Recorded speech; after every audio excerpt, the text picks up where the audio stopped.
7 से लेकर 9 तक इसमें उन लोगों को असुर यानी राक्षस स्वभाव को नहीं कहा जो भगवान इसका कर्ता नहीं मानते जगत का, उनके लिए कहा है जो दुराचारी है।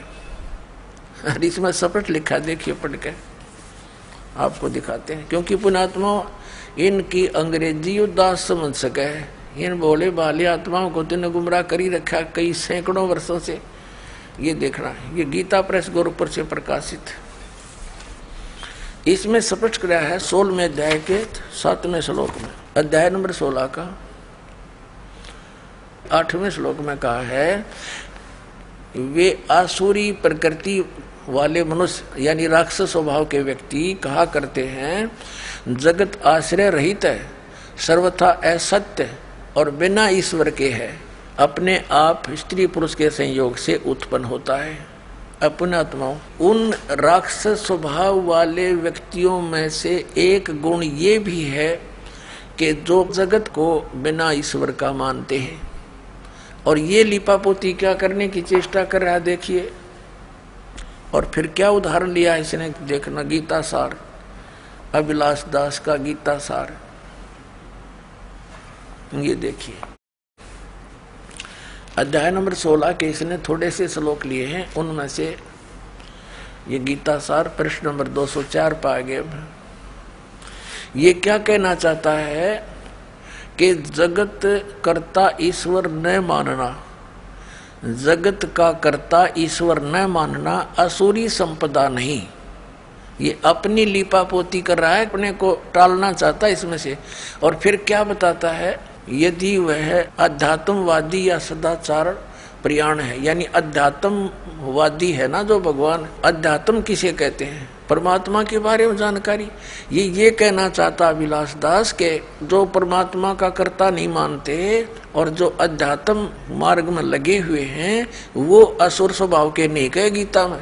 हाँ बता, इसका अध्यात्म खाक रहेगा जब नौका भगवान है नहीं, टट्टू अध्यात्म रहेगा, फिर क्या बचा अध्यात्म फिर इसके पास। और फिर आगे क्या कहता, इसी के पॉइंट पर देखना, आगे इसी 204 पृष्ठ पे है, वास्तव में तो जगत अनादि है, इसका कर्ता खड़ा करना यह मन की कल्पना है। कर दिया स्पष्ट अभिलाष दास जी ने कि इसका कोई कर्ता खड़ा कर ले, किसी ने कोई बनाने वाला है, तो यह केवल एक बनावटी बात है, कल्पना है। ईश्वर लोगों के मन का काल्पनिक दीपक है, यानी बनावटी बातें हैं सारी। उसकी आवश्यकता तब समाप्त हो जाती है जब स्वरूप ज्ञान रूपी सूर्य हृदय में उदित हो जाता है। ये सब ज्ञान के बतावे हैं कि ये मान ले मैं शरीर नहीं हूँ, हाड़ चाम का पुतला शरीर है, इसमें ये रक्त घूम रहा है और जीव तो इससे अलग है। बस ये इनका अपना स्वरूप मान ले, वो मुक्त हो गया।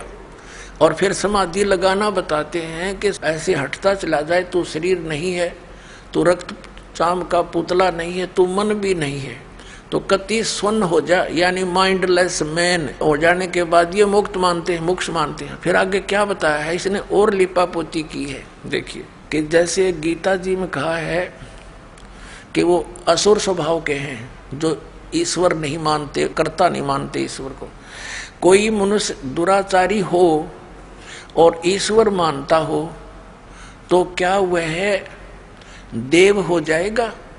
और यदि कोई ईश्वर तो नहीं मानता, यानी ईश्वर तो न मानता हो परंतु उसे स्वरूप ज्ञान, आत्म ज्ञान हो तथा वह सदाचारी हो, तो क्या वह असुर माना जाएगा?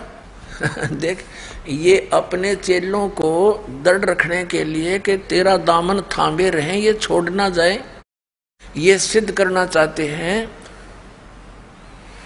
कि यदि गीता जी के 16वें अध्याय के 7, 8, 9 में वर्णित इस विवरण के आधार से केवल उस व्यक्ति को जो ईश्वर नहीं मानता हो उसको नहीं माना जा सकता असुर स्वभाव का, क्योंकि दुराचारी व्यक्ति और भगवान मानता हो, ये कह रहा है अभिलाष दास जी। तो कहते वो क्या अच्छा आदमी हो सकता है, देव हो सकता है? दुराचार करता हो और भगवान की भक्ति करता हो, भगवान में आस्था हो, आस्तिक हो, तो क्या वो देव हो सकता है? इसलिए इस गीता अध्याय नंबर 16 के इन श्लोकों में यही अर्थ मानना कि जो सृष्टि का कर्ता ईश्वर ना मानता हो और आध्यात्मिक हो तो वो उसके बारे में थोड़ा कहा है। तो तेरा अध्यात्म ज्ञान खाक है।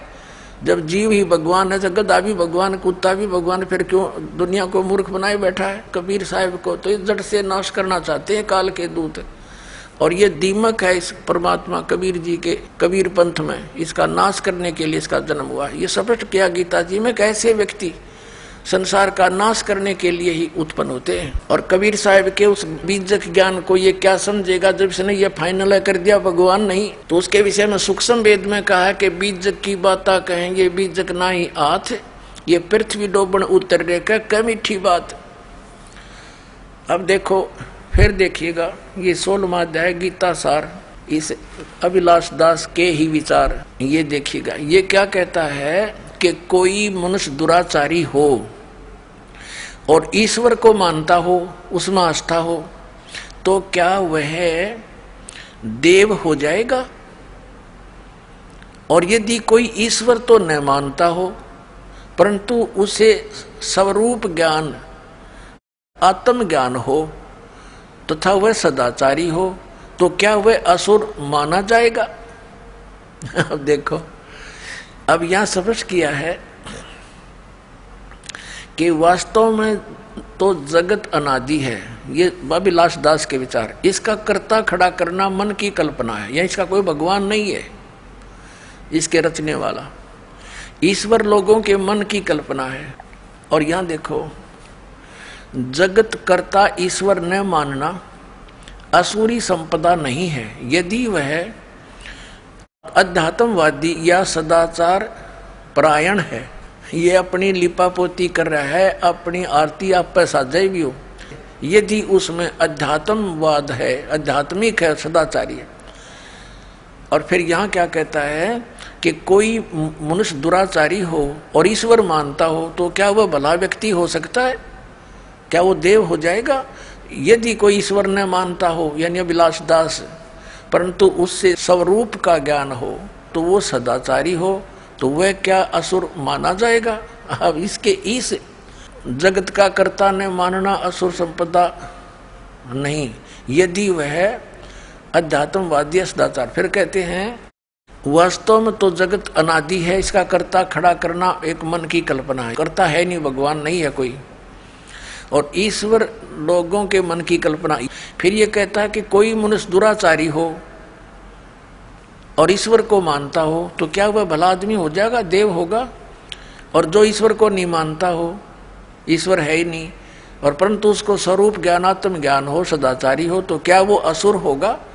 अब इसके इस पॉइंट को कि जो भगवान को मानता हो और दुराचारी हो, यूँ कहता है वो के भला आदमी होगा, देव हो सकता है। अब गीता जी से इसका खंडन करते हैं। 9वें अध्याय के 30वें श्लोक में इसी श्रीमद् भगवत गीता में ये स्पष्ट लिखा कि हे अर्जुन, अति से दुराचारी व्यक्ति भी हो और उसकी भगवान में आस्था हो, उसको साधु समझना चाहिए। बता, इस नकली का है कोई ज्ञान? ये देखो श्रीमद् भगवत गीता, और ये तो गीता प्रेस गोरखपुर वालों की, और उसने इसकी नकल ला कर अपनी बकवाद गढ़ रखी सारी। ये देखिएगा अध्याय नंबर 9 और इसका श्लोक नंबर 30 में कहा है, यदि कोई अति से दुराचारी भी अनन्य भाव से मेरा भक्त होकर मुझको भजता है, वह साधु ही मानने योग्य है। तो ये बेईमान व्यक्ति हैं, इन्होंने जनता के उद्धार से नहीं काल के जाल में फंसाने का ठेका ले रखे हैं। अब सूक्ष्म वेद में कहा है कि कुष्टि हो वह संत बंदगी कीजियो, हो वैश्या के विश्वास चरण चित दीजियो।